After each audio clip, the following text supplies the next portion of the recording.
I was wondering if you could kind of break down the differences. Certainly, Diami is more experienced than his brother, but what are the strengths of both of those Brown brothers at receivers?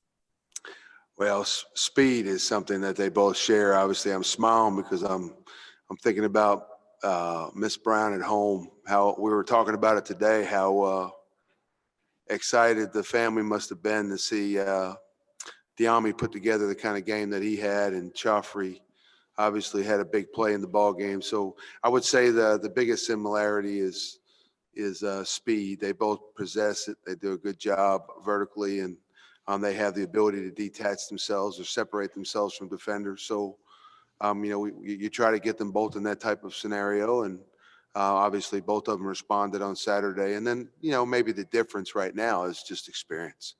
Diami's older and has played more, and Joffrey is still learning and from his brother and from Coach Galloway. So, he looks like Diami in the early stages. So we're excited, obviously, to have both of them here with us.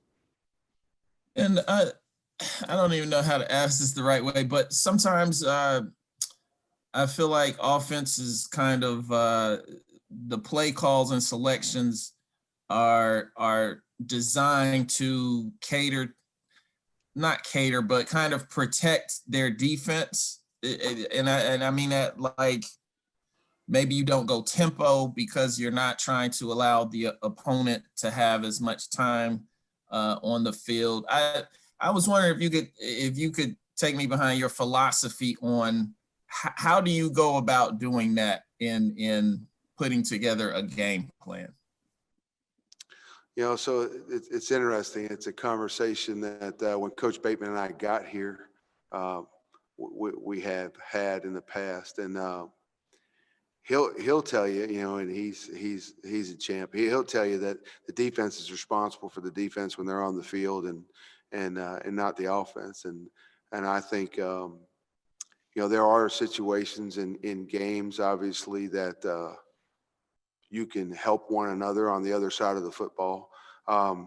We're going to do what we do offensively, and part of that is tempo. The best way to help the defense is to let them take the field with more points at their back than they had the previous drive. So scoring points is the best situation to put your defense back out on the field. I would say that there are advantages to establishing the run game. There's no question there. The running game takes longer. It keeps the clock running. And it allows you to sustain drives. It also provides you with some opportunities to do some of the things that we did, against Virginia on Saturday. So offensively, from a philosophical standpoint, we're going to do what we do. If we ever had to slow down to help special teams or defense or the staff or just the control of the game, then we would, and we will, and we have. And that's Coach Brown's mandate. So if he wants us to do something offensively, one direction or the other, whether it affect tempo or running or throwing the football, then that's what we do. We got to manage the game and win it. And so at the end of the day, that's the ultimate goal. Thanks, Coach. All right, let's go to Dina King. Hey, Coach Longo, thanks for being on today. So just going to ask you about the play right before the half. What did you guys think you had on that play? So we got down there and we decided to we took 2 shots into the end zone. We had to manage the clock a little bit. That play is really I take responsibility just because I have got to do a good job, a better job maybe of coaching our quarterback on that play. We wanted to get the ball out to Daz if they were in man coverage and we went in motion and they drove their defender across the formation to run with them. We wanted to change direction and get him back out on the perimeter and throw him a swing. It wound up being a backward lateral. That's not the design of the play. The play is just to throw him a swing off of a little bit of run action and let him, because he's such a great athlete, let him race to the pylon. And on that play, what you get, particularly in that scenario, is if somebody darts up the field, if they have 2 guys outside on the edge, If they cover it in some way, if there's any kind of trouble, you've got to damage control the play and put the ball out of bounds, and that stops the clock. And then, it gives you the option of deciding whether or not you want to kick a field goal or go for the touchdown on 4th down. And so that was the scenario going into that play, calling the motion back throw. It's being termed as a. I had somebody ask me today, was it a double pass? No, it wasn't. It wasn't even meant to be a backward lateral. It unfortunately turned out to happen, and when the ball hit the ground, it was a live ball, and so we were unable to get points, obviously, at the end of the half there when we needed to. Thank you, sir. Okay, let's go to Andrew Jones.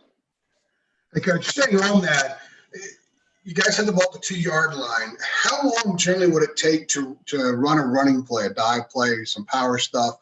And if you don't get it, be able to get up and maybe Sam spike the ball, stop the clock, and be able to run a play or kick a field goal. Generally, how long does it take to run a power running play in a situation like that?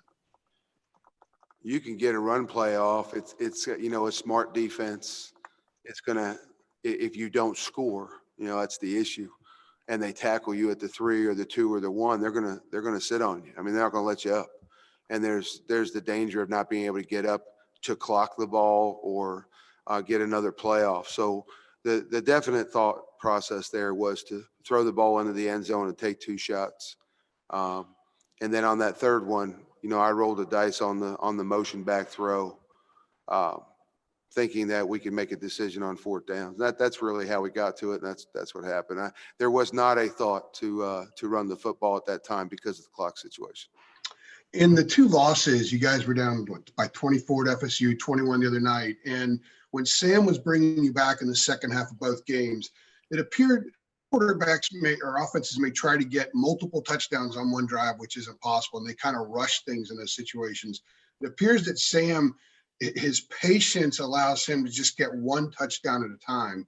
What is that? Just like a different kind of attribute that he has that maybe a lot of other guys don't have at his age, knowing you can only score 1 touchdown a possession? I think that there was 5 minutes to go in the 3rd quarter before we made our push. And other than the one drive, the 1 turnover drive in the second half, I think we scored on every drive we touched the football. And we had 10 drives in the game. We scored on 7 of them, and you would like to have finished the half better, and we would like to have not turned the ball over 1 time in the second half. But I think with that, at that 5-minute mark in the 3rd quarter, there's no reason to rush. I mean, we're already up tempo. Sometimes we're faster than others, but it was important to mark our protection and make sure that we had that mapped out. You don't throw the ball down the field successfully unless you protect the quarterback. So we're always going to take whatever time we need to map out the protection or the run game. And, with 5 minutes to go in the 3rd quarter, that's plenty of time. And so at that point, you just want to put together drives the way you normally do, the way we had been driving all game. I mean, we have been moving the football the entire game. I don't think there was any doubt in our mind that we were going to be able to continue to move the football. What you don't want to do prematurely is rush it and force throws and get away from what was making you or giving you success during the game that evening anyway. So we put together a normal play call drive, nothing in 2-minute mode. We went down and scored once, and that's our rhetoric on the sideline. 1 play at a time, right? 1 first down at a time, 1 drive at a time, 1 touchdown at a time. And that's what we did, and we put ourselves in a position maybe to try and win the game at the end. To follow up on that, is that sort of a special trait that Sam has, being able to execute that, knowing what the margin is, or Yeah, do you find most quarterbacks don't have that? I apologize. I probably didn't answer your question fully. Yes, Sam is great composure and great poise. Talk about that all the time. So in moments like that, and the reason he's been so successful in the 4th quarter, I think somebody pointed out to me he's never thrown an interception in the 4th quarter. He makes good decisions. He stays within the play, and I just think he's getting better and better. But his personality is composure, it's poise, it's calm. So when you're in an adverse situation in a game, it pays great dividends because he's able to maintain focus on what we need to do on each particular down. Thank you. I appreciate that. Yes, sir. Okay, Taylor Vipolis, go ahead. Hey, Coach. Going back to how Sam is being coached, Virginia had a lot of success for the unaccounted rushers. Is that on the offensive front needing to check protection, Sam not knowing where that player is coming from, or how is that just being taught in your offense? You know, and we talked about sack reduction deal a few weeks ago. It's everybody's responsibility. I mean, the quarterback has the hand on the controls with regards to how we protect. But, you know, we had a couple protections that the O-line cut loose. We had one that we felt like our running back should have and could have been there. And then, you know, we also had two that were really just great athletic plays by 7 and 11. And, you know, we knew they were long. We knew they were rangy. We knew those guys were going to create problems for us. We knew they were good pass rushers.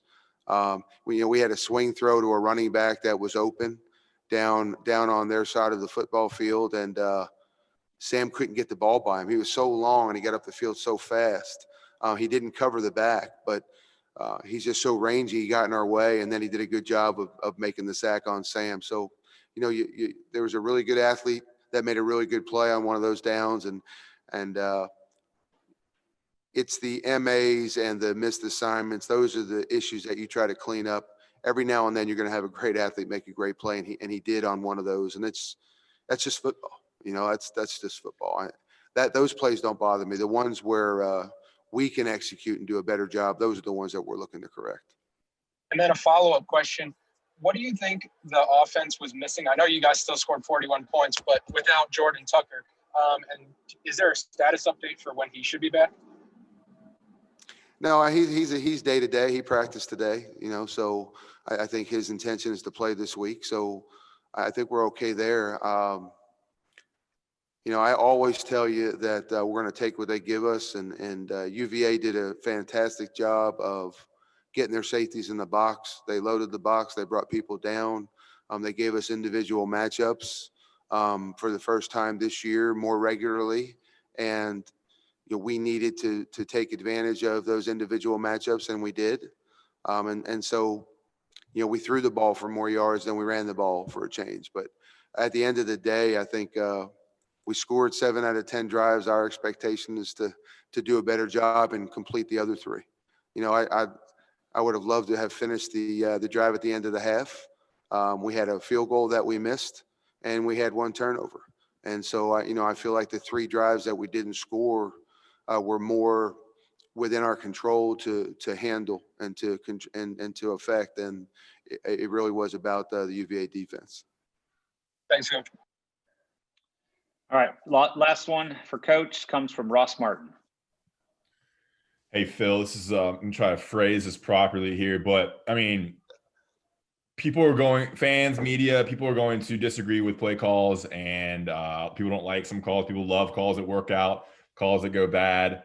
Obviously, some things happen. Do you see reactions on social media, message boards, Twitter, Instagram? Do you see that? Do you, anybody in the coaching staff, y'all talk about that? Or how does that kind of discussion work with fans just upset at certain things that don't go the right way?